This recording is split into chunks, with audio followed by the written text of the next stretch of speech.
নামখানা পঞ্চায়েতের বিরুদ্ধে কেন্দ্রীয় প্রকল্পের টাকা আত্মসাতের অভিযোগ ইয়াস ঘূর্ণিঝড়ে বিপর্যয় মোকাবিলার নামে তৃণমূল পরিচালিত নামখানা পঞ্চায়েতের কেন্দ্রীয় প্রকল্পে বরাদ্দ ৩৫ লক্ষ টাকা আত্মসাৎ করা হয়েছে। রাষ্ট্রপতি, প্রধানমন্ত্রী ও স্থানীয় বিডিওর কাছে অভিযোগ দায়ের করা হয়েছে। গোটা ঘটনার তদন্তের আশ্বাস বিডিও। ফের দক্ষিণ ২৪ পরগনার নামখানায় কেন্দ্রীয় প্রকল্পের অর্থ তছরুপির অভিযোগ উঠল তৃণমূল পরিচালিত পঞ্চায়েতের বিরুদ্ধে। ২০২০ থেকে ২১ সালে সুন্দরবনের আছড়ে পড়ে ঘূর্ণিঝড় ইয়াস। স্থানীয় এক বাসিন্দার অভিযোগ, এই সময় নিয়ম বহির্ভূতভাবে কেন্দ্রের পঞ্চদশ অর্থ কমিশনের টাকা ইয়াস ঝড়ে বিপর্যয় মোকাবিলায় ব্যবহার করা হয়। পরবর্তী সময় নকল বিল ও ভাউচার তৈরি করে প্রায় ৩৫ লক্ষ টাকা আত্মসাৎ করে তৎকালীন পঞ্চায়েত প্রধান, এমনটাই অভিযোগ।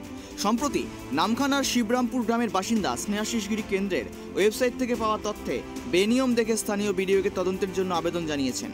পাশাপাশি বেনিয়ম এবং দুর্নীতির তদন্তের আবেদন করেছেন প্রধানমন্ত্রী ও রাষ্ট্রপতিকেও। স্নেহাশিস গিরির অভিযোগ, ভারতীয় সংবিধানের ২৮০ অনুচ্ছেদের অধীনে পঞ্চদশ অর্থ কমিশনকে টাকা কি খাতে ব্যয় করা যায় এবং ব্যবহার করা যায় তা সুস্পষ্ট উল্লেখ রয়েছে, কিন্তু এক্ষেত্রে সেই নির্দেশ উপেক্ষা করে প্রাকৃতিক বিপর্যয় মোকাবিলায় ব্যবহার করা হয়েছে। লোকটা হচ্ছে একটাই, যেখানে কেন্দ্র সরকারের দেওয়া পঞ্চায়েতের অর্থ কমিশনের টাকা যেখানে রাস্তাঘাট, পানীয় জল এই কারণে খরচা করার জন্য দেওয়া হয়েছে, সেটা মূলত উন্নয়নের স্বার্থে ব্যবহারের জন্য দেওয়া হয়েছে। সেই টাকাটাকে সম্পূর্ণভাবে এটা লুট করা হয়েছে। কারণ বিপর্যয়ের টাকা এইভাবে কোনো পঞ্চায়েত, শুধু নামখানা পঞ্চায়েত বলে বলছি না, কোনো পঞ্চায়েতে কোনো এখতিয়ার নেই এইভাবে বরাদ্দ করে টাকা তুলে নেওয়া। এটা কোথায় কোথায় অভিযোগ করেছেন আপনি? আমি ব্লক অফিসে দিয়েছি, আমি ডিএম সাহেবকে পাঠিয়েছি এবং এসডিও সাহেবকে পাঠিয়েছি। আমি বিষয়টা নিয়ে দেশের যেহেতু ২৮০ যে আমাদের হচ্ছে সংবিধানে ২৮০ ধারা আছে, সেই ধারাটার অ্যাকচুয়ালি অর্থ কমিশনের মাথায় আছে রাষ্ট্রপতিকে বিষয়টা জানিয়েছি, দেশের প্রধানমন্ত্রীকে জানিয়েছি। ঘূর্ণিঝড় মোকাবিলায় টাকা খরচের কথা স্বীকার করে নিয়েছেন নামখানা পঞ্চায়েতের তৎকালীন প্রধান অজিত গিরি। তবে তিনি জানিয়েছেন, সরকারি নির্দেশে আমরা এই টাকা খরচ করেছি, টাকা খরচে কোনো দুর্নীতি হয়নি। পঞ্চায়েত যখন আমি প্রধান ছিলাম সেই সময় ২০২২ অর্থবর্ষের সময় ইয়াস প্রথমে তখন মে মাসে দেখা দেয়, তখনই ওই যে খরচ করতে হবে স্পেসিফিক অর্ডার ছিল গভর্নমেন্টের যে 15 ফিনান্সের থেকে ওই টাকাটা খরচ করা যাবে, তবে সেটা আবার গভর্নমেন্ট অ্যাপ্রুভাল নিতে হবে। আমরা সে মতো প্ল্যান করে যখন 15 ফিনান্সে টাকাটা খরচ করব, গভর্নমেন্টের কাছে আমরা পাঠাই আমাদের ডিএম সাহেবের কাছে। ডিএম সাহেব অ্যাপ্রুভাল দেওয়ার পরেই তবে গিয়ে আমরা ওই টাকাটা ওই ইয়াস ঝড়ে খরচ করেছি। যে অভিযোগ করতে হবে সম্পূর্ণ ভিত্তি, গভর্নমেন্টের অর্ডার ছাড়া আমরা কোনো কাজই করিনি। যিনি যে করেছেন জানেন না, হয়তো ওনার জানা নেই, আমাদের স্পেসিফিক অর্ডার ছিল বলেই তো আমরা শুধু না, আমাদের সমস্ত ব্লকের যত পঞ্চায়েত আছে প্রত্যেকের কাছে স্পেসিফিক অর্ডার ছিল, সেই অর্ডার মোতাবেক আমরা খরচ করেছি। লোকসভা ভোটের মধ্যে কেন্দ্রীয় বরাদ্দ নিয়ে ৯/৬ অভিযোগ ঘিরে সুর চড়িয়েছেন মথুরাপুরের বিজেপি প্রার্থী অশোক পুরকায়।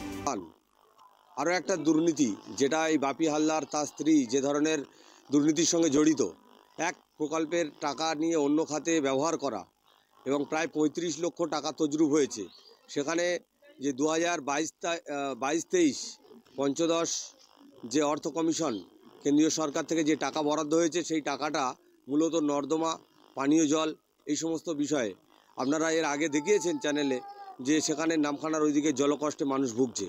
তো সেই টাকাটা যেখানে পানীয় জলের ব্যবস্থা করা যেত, কেন্দ্রীয় সরকার যে টাকা দিয়েছে সেই টাকাটা নিয়ে তারা যে প্রাকৃতিক বিপর্যয়, সেই প্রাকৃতিক বিপর্যয় খাতে ব্যয় করেছেন এবং মূলত সেটা তৃণমূলের কিছু নেতাকর্মী তাদের টাকা দিয়েছেন এবং সেই টাকাটা তজরুপ হয়েছে। তো এটা সম্পূর্ণ বেআইনি। আমরা যেমন আমাদের পঞ্চায়েত প্রধান যেমন ওই বাপি হালদারের স্ত্রীর নামে অভিযোগ করেছে, অভিযোগের প্রেক্ষিতে তদন্ত হবে বলে জানিয়েছেন নামখানার বিডিও অমিত সাহু। তিনি জানান, পঞ্চদশ অর্থ কমিশনের টাকা খরচে নির্দিষ্ট কিছু গাইডলাইন রয়েছে, এক্ষেত্রে কোনো বেনিয়ম হয়েছে কিনা তাকে দেখতে হবে। তো লিখিত কমপ্লেন আমি কিছু পাইনি, তবে 15 ফিনান্সের নির্দিষ্ট গাইডলাইন্স আছে এবং 15 ফিনান্সে কাজ করতে গেলে অ্যাকশন প্ল্যানের মধ্যে থেকেই কাজ করতে হয়। তো কী কাজ, কী ভাউচার দিয়েছে, কোন কাজ হয়েছে, সেটা অ্যাকশন প্ল্যান ছিল কি ছিল না, সেই জিনিসগুলো না দেখলে তো বলা যাবে না।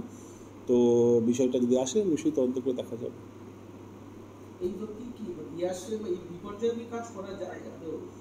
বিপর্যয়ের কাজ বলতে কিছু সেরকম স্পেসিফিক কিছু থাকে না, কি না এটা বিপর্যয় করা যাবে কি করা যাবে না। এখন যাই কাজ করুন আপনাকে 15 ফিনান্সের গাইডলাইন্সে ওই কাজও থাকতে হবে, সেটা আফটার ইয়াসও হতে পারে, ঠিক আছে?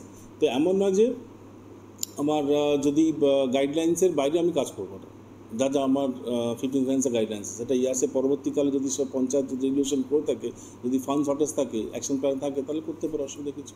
গোটা ঘটনার বিষয়ে বেনিয়ম এবং দুর্নীতির তদন্তের আবেদন করা হয়েছে প্রধানমন্ত্রী ও রাষ্ট্রপতিকে। পাশাপাশি এই গোটা ঘটনা তদন্ত হবে বলে জানিয়েছেন নামখানার বিডিও অমিত শাহ। এখন দেখার কি পদক্ষেপ নেওয়া হয় পরবর্তীতে। দক্ষিণ 24 পরগনা থেকে গোপাল শীলের রিপোর্ট, ট্রাইব টিভি বাংলা।